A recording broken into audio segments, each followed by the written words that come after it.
শুধু সাধারণ মুসলিম নয়, একদল মুফতি মাওলানা বক্তা তারাও সমালোচনা করছে। খেয়াল করে দেখুন ওই মুফতিগুলোকে, ওই মাওলানা ওই বক্তাগুলোকে আজকে জালিম শাসকদের সঙ্গে গায়ে গা মিলিয়ে তারা চলে। শাসকের তারা লিখে অরিজিনাল নয়, অরিজিনাল নয়।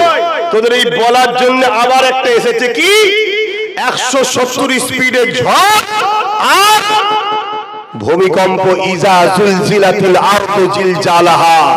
জমিনের উপরে যখন পাপ করবে, জমিনের উপরে গরিবকে যখন লুটা হবে, জমিনের উপরে এতিমের হক যখন মারা হবে, জমিনের উপরে নারীদের অত্যাচার উপরে যখন জুলুম করা হবে, জমিনের উপরে অসহায়কে যখন অত্যাচার করা হবে, জমিনের উপরে যখন বেইনসাফি হবে, জমিনের উপরে জেনা বিক্রি মদ সুদ গান যত বাড়বে, আমার আল্লাহ এই জমিনের উপরে তত কঠিন কঠিন বিমার দেবে, তত কঠিন কঠিন ভূমিকম্প দেবে, তত কঠিন কঠিন ভাইরাস বালা মুসিবত আসবে।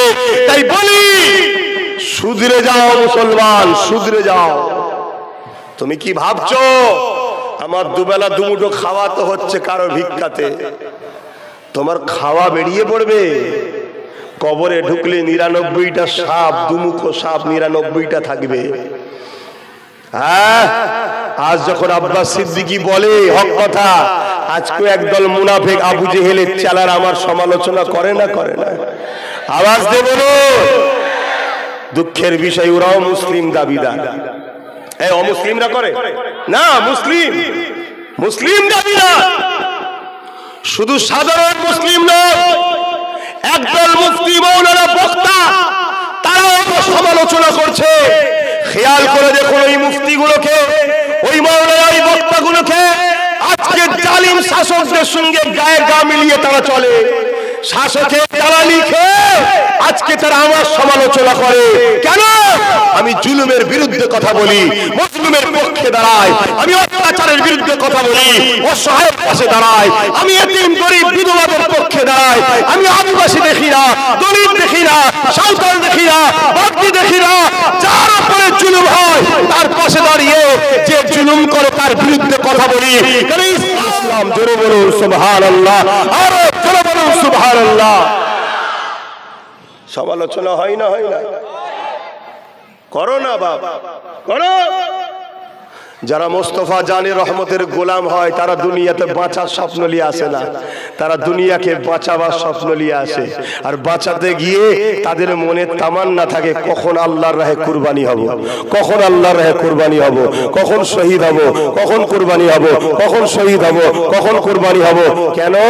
আল্লাহর রাহে যারা কুরবানি হয় জান বেরোবার আগে আল্লাহ জান্নাত দেখিয়ে দেয়। জোরে বলুন সুবহানাল্লাহ। আরো জোরে বলা যাবে না? আচ্ছা একটু আস্তে করে বলুন।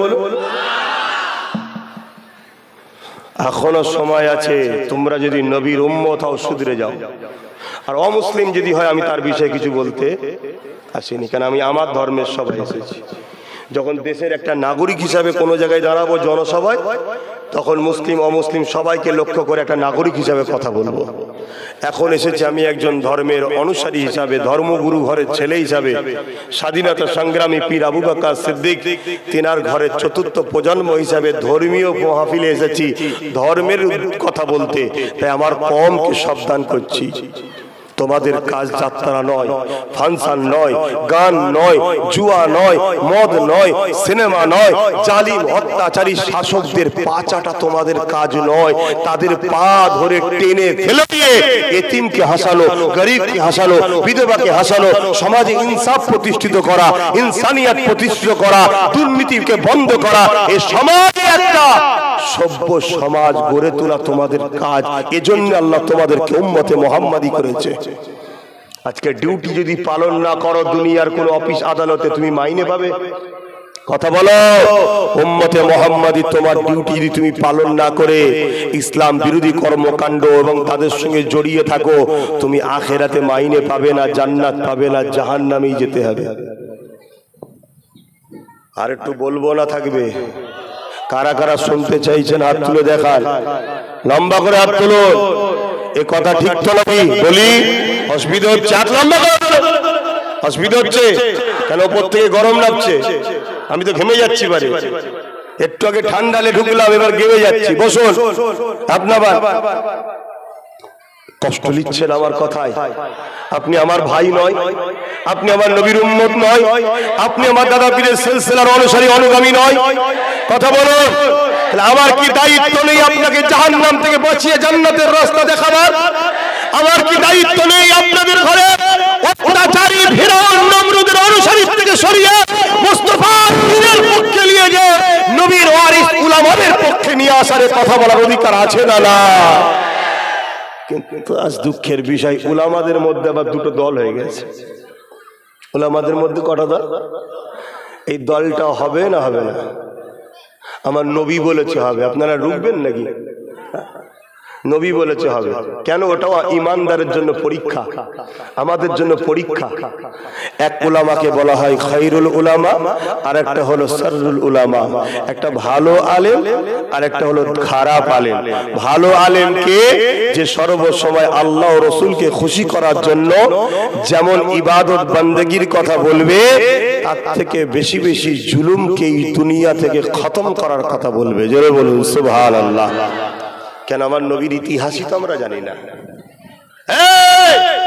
নবী নামাজের কথা পরে বলেছে, রোজার কথা পরে বলেছে। হ্যাঁ, চ্যালেঞ্জের সাথে বলে যাচ্ছি, রেকর্ড হচ্ছে। শাররুল উলামারা যদি আমার প্রতিবাদে নামে মোকাবেলায় আসে, আমি রেডি আছি। আল্লাহ নবী 40 বছর বয়সে নবুয়তের এলান করেছে, অর্থাৎ 570 খ্রিস্টাব্দে এসেছে। 40 যোগ করলে 610 হয়। নবী মেরাজ থেকে নামাজ এনেছে। তার আগে উম্মতে মুহাম্মাদি আমাদের জন্য নামাজ ফরজ ছিল না। অন্যান্য নবীর উম্মতের সেই সময় নবীদের নামাজ ফরজ ছিল। শুনছেন? আমার নবী নামাজ এনেছে, রোজা এনেছে মেরাজ থেকে। মেরাজে নবী গেছে 621-এ। তাহলে 610 আর 621 11 বছর। এই 11টা বছর আল্লাহর নবী কি করেছে? এই 11টা বছর এই পৃথিবীতে রোম থেকে শুরু করে, কিসরা থেকে শুরু করে, পারস্য থেকে শুরু করে, কাইসার থেকে শুরু করে तमाम পৃথিবী যত অত্যাচারী শাসক ছিল তাদের বিরুদ্ধে নবী চিঠি করেছে, তাদেরকে অন্যায় বন্ধ করতে বলেছে।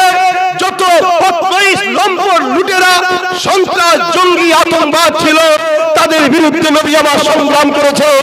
এক মুহাম্মদ আরবি সাল্লাল্লাহু আলাইহি ওয়াসাল্লাম তাদের বিরুদ্ধে চিঠি করে তাদেরকে পরিবর্তন হওয়ার দাওয়াত দিয়েছে। যে পরিবর্তন থেকে মানুষকে বাঁচাবার জন্য নবী সংগ্রাম করেছে, লড়াই করেছে, পৃথিবী থেকে অত্যাচারকে খতম করেছে, জঙ্গল পরিষ্কার করে মানুষের সমাজ তৈরি করেছে, ইনসাফের সমাজ করেছে, ইনসানিয়ত সমাজ করেছে, সন্ত্রাস বন্ধ করে, জঙ্গি বন্ধ করে, আতঙ্কবাদী বন্ধ করে, অত্যাচার বন্ধ করে, জালিম শাসকের ঠিকানায় পৌঁছে দিয়ে আল্লাহ নবী পৃথিবীর বুকে সাম্য যখন প্রতিষ্ঠিত করেছিলেন, মানুষ হাসছে, নিরাপদে আছে, নিরাপদে বসবাস করছে। আমার আল্লাহ তখন নবীকে ডাক দিলেন, হাবিব আপনি আমার দিদারে আসেন। এই মাসে মেরাজ হয়েছিল নবীর, নবী পাক ওখান থেকে নামাজ নিয়েছে। এই পরিষ্কার শান্তি সমাজেতে নামাজ রোজা ইসলামের আবাদ তৈরি করেছে। জোরে বলুন সুবহানাল্লাহ, আরো জোরে বলুন সুবহানাল্লাহ।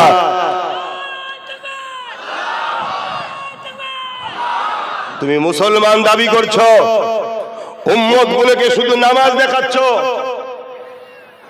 এতিমকে সাহায্য করতে হয়, এতিমের পক্ষে দাঁড়াতে হয়, এটা